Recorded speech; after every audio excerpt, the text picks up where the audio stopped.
Haynes, welcome, sir. It's a pleasure. The pleasure's all mine. Your agenda. That won't be necessary. I am the agenda. Tell them I've arrived. And then tell them I've arrived. And your name is? Hayek? F.A. Hayek. With an H.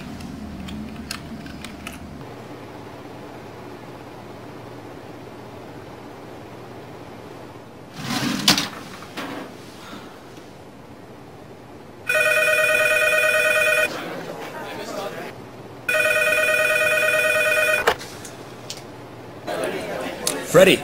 Yep. Haynes, Hey, listen, party at the Fed. Already? 20 minutes. Lobby. John Maynard Keynes. Oh, F.A. Hayek.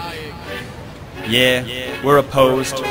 We oppose each other philosophically. In the same studio. We've been going back and forth for a century. I want to steer markets. I want them set free. There's a boom and bust cycle and good reason to fear it. Play low interest rates. No, it's the animal spirits. John Maynard Keynes wrote the book on modern macro. The man you need when the economy's off track. Depression, recession, now your question's in session. Have a seat and I'll school you in one simple lesson. Boom, 1929, the big crash. We didn't bounce back, economy's in the trash. Persistent unemployment, the result of sticky wages. Waiting for recovery? That's outrageous. I had a real plan, any fool can understand. The advice real simple, boost aggregate demand. C-I-G, altogether gets to Y. Keep that total growing, watch the economy fly. We've been going back and forth for a century. I want to steer markets. I want them set free. There's a boom and bust cycle and good reason to fear it. Play low interest rates. No, it's the animal spirit. You see, it's all about spending. Hear the register cha-ching. Circular flow, the dough is everything. So if that flow is getting low, doesn't matter the reason. We need more government spending. Now it's stimulus season, so forget about saving. Get it straight out of your head. Like I said, in the long run, we're all dead. Savings is destruction, that's the paradox of thrift. Don't keep money in your pocket or that growth will never lift. Because business is driven by the animal spirits, the bull and the bear, and there's reasons to fear its effects on capital investment, income, and growth. That's why the state should fill the gap with stimulus, both the monetary and the fiscal. They're equally correct. Public works, digging ditches, war has the same effect. Even a broken window helps the glass man have some wealth. The multiplier driving higher the economy's health. And if the central bank's interest rate policy tanks, a liquidity trap, that new money stuck in the banks. Deficits could be the cure you've been looking for. Let the spending soar, now that you know the score. My general theories made quite an impression. Revolution! I transformed the econ profession. You know me, modesty, still I'm taking a bow. So say it loud and say it proud, we're all Keynesians now. We've been going back and forth for a century. I want to steer markets. I want them set free. There's a boom and bust cycle and good reason to fear it. I've made my case, Freddie H. Listen up, can you hear it? I'll begin in broad strokes, just like my friend Keynes. His theory conceals the mechanics to change. That simple equation, too much aggregation, ignores human action and motivation. Yet it continues as a justification for bailouts, payoffs by poles with machinations. You provide them with cover to sell us a free lunch. Then all that we're left with is debt and a bunch. If you're living high on that cheap credit hog, don't look for a cure from the hair of the dog.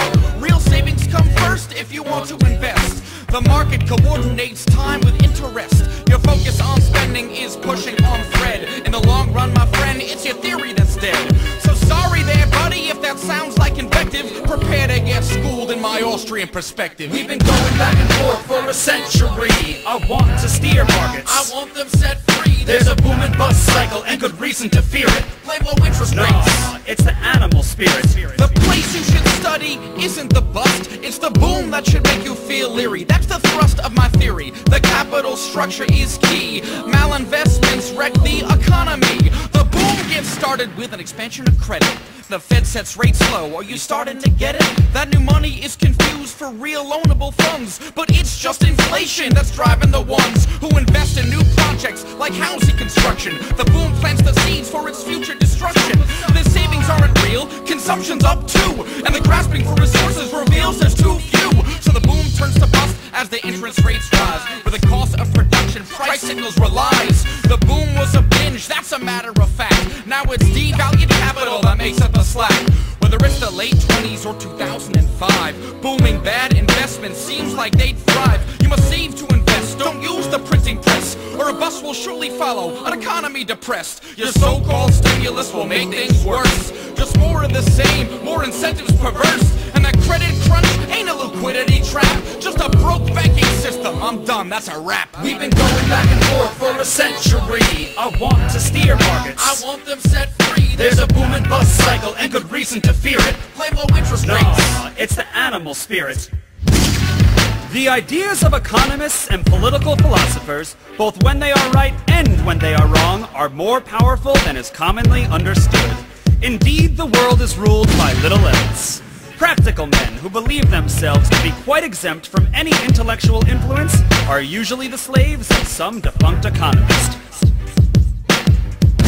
The curious task of economics is to demonstrate to men how little they really know about what they imagine they can design.